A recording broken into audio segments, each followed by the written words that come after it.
जयपुर के शहीद स्मारक पर 127 दिन तक एसआई भर्ती रद्द को लेकर के भूखे प्यासे सुबह शाम रात दिन अपनी पूरी टीम के साथ बैठे रहने वाले भाई मनोज मीणा से आग्रह करना चाहूंगा, आप आए और इस जन सैलाब से मुखातिब हो और उन्हें संघर्ष का पाठ पढ़ाएं कि जब 127 दिन हम रात दिन शहीद स्मारक पर बैठ सकते हैं तो आरएलपी का कार्यकर्ता राजस्थान में कहीं भी बैठ सकता है। भाई मनोज मीणा।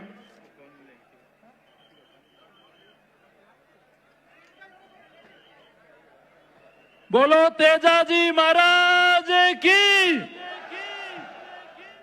आरएलपी पार्टी हनुमान बेनीवाल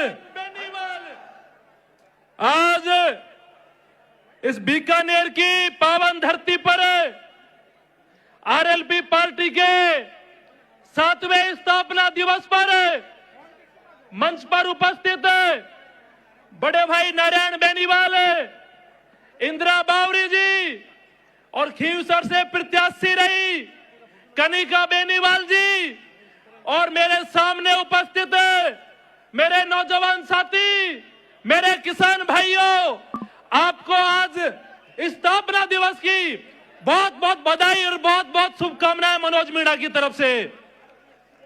भाइयों, पिछले 7 सालों में दलित, शोषित, पीड़ित, वंचित लोगों की अगर आवाज बनके कोई ताकत अगर राजस्थान में उभरी है तो उसका नाम राष्ट्रीय लोकतांत्रिक पार्टी है। मेरे भाइयों, राष्ट्रीय लोकतांत्रिक पार्टी है।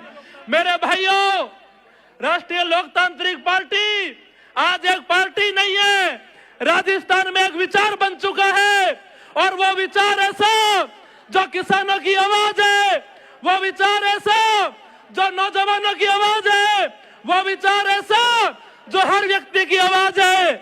मेरे भाइयों, उस विचार को लेकर चलने वाले हमारे बड़े भाई हनुमान बेनीवाल जी जो 25 साल से किसानों की आवाज को, युवाओं की आवाज को उठाने का काम कर रहे हैं। मेरे भाइयों, और हनुमान बेनीवाल जी ने 25 साल से एक सपना देखा है कि राजस्थान की मुख्यमंत्री की कुर्सी पर कोई किसान का बेटा बैठना चाहिए। मेरे भाइयों, किसान का बेटा बैठना चाहिए और उस सपने को लेकर हनुमान बेनीवाल जी ने दिन रात एक कर रखा है। मेरे भाइयों, कांग्रेस बीजेपी प्रदेश में दोनों सरकारें जब हनुमान बेनीवाल जी की बात आती है तो एक हो जाती है, गठबंधन कर लेती है और दोनों पार्टियों का मेरे भाइयों एक ही एजेंडा है कि हनुमान बेनीवाल को कैसे रोका जाए और इसी में इनके अध्यक्ष, इसी में इनके नेता लगे रहते हैं, क्योंकि इन पार्टियों को भी पता है